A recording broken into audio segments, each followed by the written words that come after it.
یہ ڈری ڈری روحانسی آواز آسماں کی تھی۔ وہ آوازیں لگا رہی تھی اور ساتھ ساتھ گھر کا دروازہ بھی پیٹ رہی تھی۔ لوہے کا گیٹ ہلانے، دھکا دینے اور ہاتھوں سے پیٹنے سے ایک خوفناک ماحول پیدا ہو رہا تھا۔ دوپہر 3 ساڑھے 3 کا وقت تھا۔ گلیوں میں لو کی وجہ سے سناٹا تھا۔ گھر کی مالکن پروین بیگم جو اندر کمرے میں تھیں، گھبرا کر تیزی سے گیٹ کی طرف لپکیں۔ باہر سے آسماں کی سہمی سہمی آوازیں آ رہی تھیں۔ خلاف معمول اس نے ڈور بیل نہیں بجائی تھی، بس جاہلوں کی طرح دروازہ پیٹ رہی تھی۔ ٹھہرو آسماں، میں آ رہی ہوں۔ ہوا کیا ہے؟ پریشانی میں دروازہ کھولتے ہوئے پروین بیگم کی زبان سے نکلا۔ انہوں نے دروازے میں لگے تالے کے لیور کو جو ہی کھسکایا، دروازہ ایک دھکے کے ساتھ کھل گیا اور آسماں دوڑنے کے انداز میں اندر آ گئی۔ پھولتی سانس میں اس نے برآمدے کے ننگے فرش پر خود کو گرا دیا۔ پروین بی بی کا دل زور زور سے دھڑکنے لگا۔ انہوں نے باہر جھانکے بغیر گیٹ بند کر کے بول چڑھا دیا۔ ان کی زبان سے نکلا، اللہ خیر کرے۔ آسماں چارپائی کا سہارا لیے فرش پر بیٹھی ہوئی تھی۔ گھر کی مالکن ہمیشہ پرسکون رہنے والی پروین بیگم کی سمجھ میں کچھ نہیں آیا تو وہ پانی لینے باورچی خانے میں گئیں۔ ریفریجریٹر سے بوتل نکالی، گلاس میں پانی بھرا اور آسماں کو پلانے باہر نکلیں۔ پھر سوچ کر الٹے قدموں واپس ہوئیں۔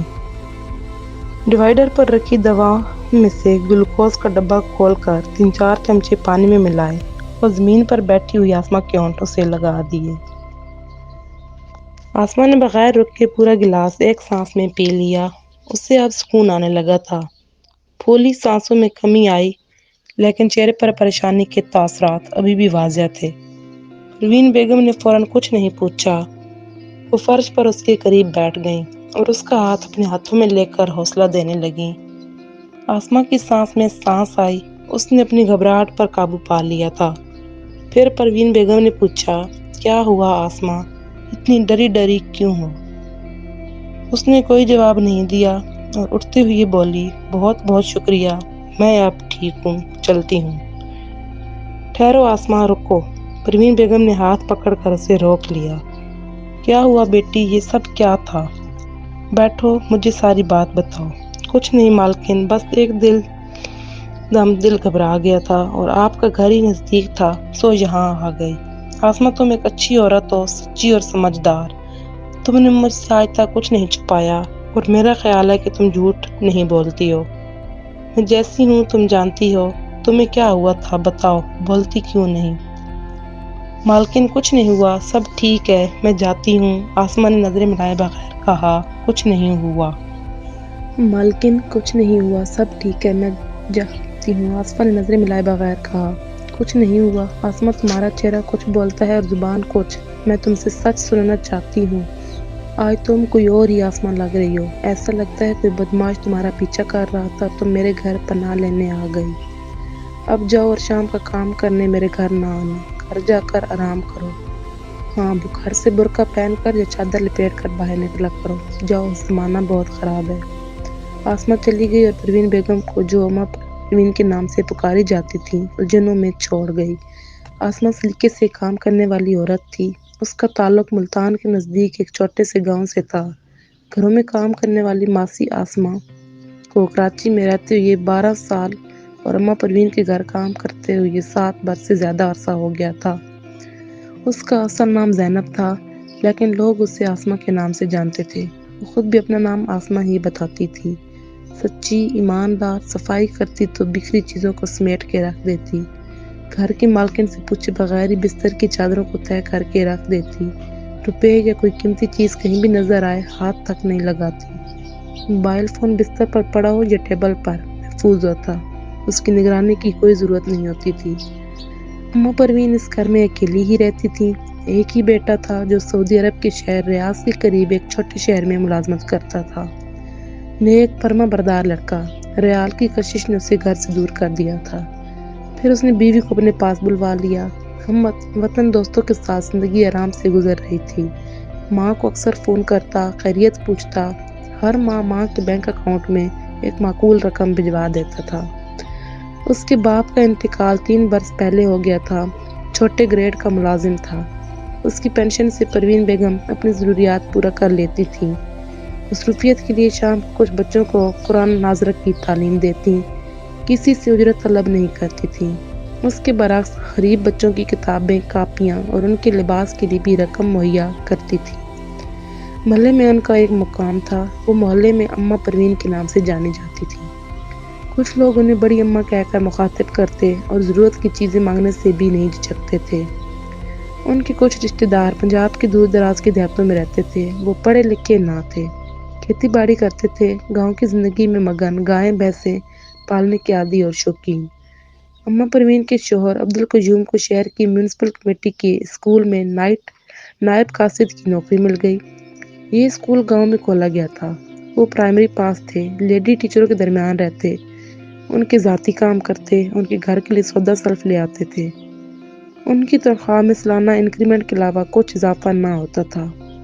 گورنمنٹ کے سالانہ بجٹ میں سرکاری ملازموں کی تنخواہیں 10-15% بڑھ جاتی تھیں۔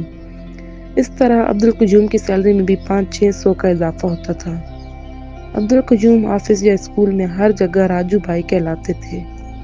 ایک سال ایک نئے آنے والے ذمہ دار ہیڈ ماسٹر ایک نئی پوسٹ لانے میں کامیاب ہو گئے، یعنی نائب قاصد کی پوسٹ کو قاصد بنا دیا گیا۔ یوں راجو بھائی کے گریڈ میں ترقی ہو گئی۔ گھر میں خوشیاں منائی گئیں۔ اللہ کا شکر ادا کرنے کے لیے ان کی بیوی پروین بیگم نے 3 نفلی روزے رکھے۔ اپنے اکلوتے بیٹے وقاص کو گاؤں میں اچھی تعلیم دلانے کے لیے پہلے گھر میں قرآن ناظرہ مکمل کروایا، فرما بردار اور باشعور بنانے کے لیے اچھی تعلیم دلوائی۔ 7 سال کی عمر سے نماز پڑھنے کی عادت ڈالی۔ وقاص ذہین تھا، میٹرک میں اچھے نمبروں سے کامیاب ہوا۔ اس کو 4 میل دور بڑے گاؤں کے اسکول پیدل جانا اور واپس آنا پڑتا تھا۔ عبدالقیوم کا ایک گہرا دوست پلمبری کیا کرتا تھا۔ وہ جب بھی کام پر جاتا وقاص کو ساتھ لے جاتا۔ اس طرح وہ ٹیکنیکل کاموں کی طرف چل نکلا۔ ہنر کی قدر کو سمجھ کر اس کو اپنانے کے لیے نکل پڑا۔ میٹرک کے بعد آگے تعلیم جاری رکھنا اس خاندان کے لیے مشکل تھا۔ عبدالقیوم نے اپنے بیٹے کو پلمبر کے کام میں ڈال دیا۔ خود وقاص کو اپنے باپ کی طرح قاصد کا کام کرنا یا کلرک بابو بننا پسند نہ تھا۔ وہ پلمبری کی لائن میں اتنی مہارت حاصل کر چکا تھا کہ استاد کے بغیر بھی کام سنبھال لیتا تھا۔ عبدالقیوم کا ایک پڑوسی سعودی عرب میں ملازمت کرتا تھا۔ اس نے بتایا کہ سعودی عرب میں ایک تعمیراتی کمپنی ہنرمند کاریگروں کی تلاش میں ہے، جہاں ایجنٹ کے ذریعے ملازمت مل سکتی ہے۔ ایجنسی کے لوگ لالچی نکلے، ہزاروں کی رقم طلب کی تو عبدالقیوم نے پرائیویٹ فنڈ کی پیشگی ادائیگی لے لی۔ ماں کے پاس تھوڑا سا زیور تھا، اسے بھی فروخت کرنا پڑا۔ چند ہزار قرض لیے۔ اس طرح ایجنٹ کی ڈیمانڈ پوری ہو گئی اور وقاص کو سعودی عرب میں ملازمت مل گئی۔ عبدالقیوم نے اپنی زندگی میں اپنی بیوہ بہن کی چھوٹی بیٹی آمنہ سے وقاص کی شادی طے کر دی۔ بیوہ بہن سادہ طبیعت کی دیہاتن تھی، اپنے بیٹوں کو اسکول کی اچھی تعلیم نہ دلوا سکی تھی۔ دونوں پرائمری پاس تھیں، مدرسے میں قرآن ناظرہ تجوید کے ساتھ مکمل کر چکی تھیں۔ کھیتوں میں کام کرنا، کنویں یا ندی سے پانی بھر کر لانا، اپنی بھینسوں، بکریوں اور مرغیوں کی دیکھ بھال کرنا ہی ان کی زندگی تھی۔ وہ جانوروں کے گوبر سے اپلے بنا کر ایندھن کی اضافی ضروریات پوری کرنے کی کوشش کرتی تھیں۔ شام ہونے سے پہلے ہی سب کام سمیٹ کر بستر پر چلے جانے کی تیاری کر لیتیں، تاکہ سورج کی پہلی کرن کے ساتھ ہی گھر کے طے شدہ کاموں میں خود کو مصروف رکھ سکیں۔ باپ اپنے زمیندار مالک کے کاموں کو نمٹا کر تھکا ہارا گھر لوٹتا، اسے آرام پہنچانا بھی ان کے فرائض میں تھا۔ بڑی بیٹی کے بیاہ اور رخصتی کے بعد چھوٹی بیٹی آمنہ کو اپنی ماں کے ساتھ گھر کے سارے کام انجام دینے ہوتے تھے۔ بڑی کی طرح چھوٹی بھی بڑی جفاکش تھی، وہ خود ہی اکیلی مرغوں کو ذبح کر کے صفائی کر لیتی۔ عید قربان کے موقع پر باپ کے ساتھ بکری یا بکرا ذبح کر کے کھال اتارنا اور چاپڑ اور چھری سے گوشت کے پارچے بنا دینا اس کے لیے بہت آسان تھا۔ شادی کے بعد یہ خاندان شہر میں بھی عید الاضحیٰ میں بکری بکرا کے ذبح کے لیے کسی پیشہ ور کسائی کا محتاج نہ تھا۔ فاضل گوشت کو دھوپ میں سکھا کر محفوظ کرنا بھی متعارف کرا دیا۔ سادہ اور محنت کرنے والی بہو عبدالقیوم کے گھرانے میں آئی تو کم آمدنی والی زندگی بھی سنور گئی۔ اپنی سسر کی معمولی پینشن اور شوہر کی کمائی سے زندگی گزارے کے لائق بن گئی۔ وقاص اپنے سسرال کی بھی مالی مدد کرنے لگا۔ آمنہ کو گاؤں کے مقابلے میں یہاں آسان زندگی مل گئی۔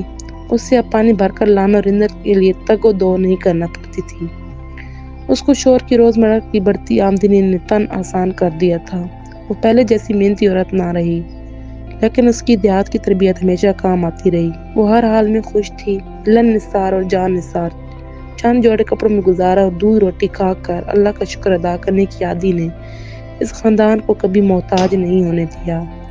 کبھی پڑوسیوں یا جاننے والوں سے کوئی چیز مانگنے کی ضرورت نہیں پڑی، نہ کبھی قرضہ لینے کے لیے ہاتھ پھیلانا پڑا۔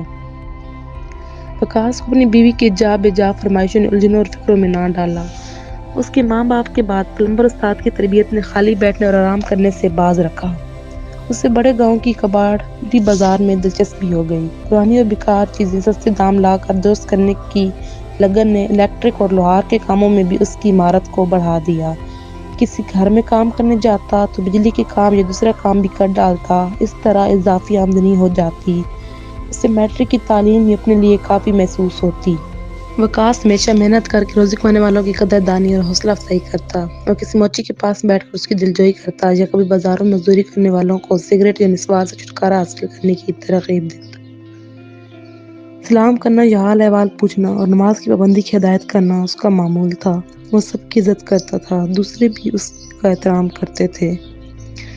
پلمبری یا کوئی اور کام اس کے چھوٹے گاؤں میں ممکن نہ تھا، اس لیے وہ روز 4 میل دور بڑے گاؤں میں پیدل چلا جاتا اور رات گئے واپس لوٹتا۔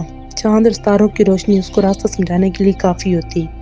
پیدل چلنے کی عادت نے اس کو دبلا پتلا اور سخت جان بنا دیا تھا، اور یہ جفاکشی سعودی عرب کی سرزمین میں بڑی کرامت ثابت ہوئی۔ وہ سواری کا محتاج کبھی نہ بنا۔ سفر کا خرچ بچانا اس کے لیے ہمیشہ کفایت شعاری کی عادات کو پختہ کرتا رہا۔ ماں کو خط لکھنا یا فون پر بات کرنا اس نے کبھی نہ چھوڑا۔ وہ ماں کو یقین دلاتا رہتا کہ اللہ نے چاہا غربت کی زندگی سے نجات حاصل کر لیں گے۔ پروین بیگم کو تنہا زندگی گزارنا بہت مشکل معلوم ہوتا تھا، اس لیے انہوں نے گھر پر قرآن نظر پڑھانا اور محلے کی تقریبات میں شرکت کو لازمی بنا لیا۔ عورتوں اور بچیوں کی میت کو غسل دینے اماں پروین ہی بلائی جاتی، اور یہ کام وہ بغیر کسی معاوضے کے انجام دیتی تھی۔ جاری ہے۔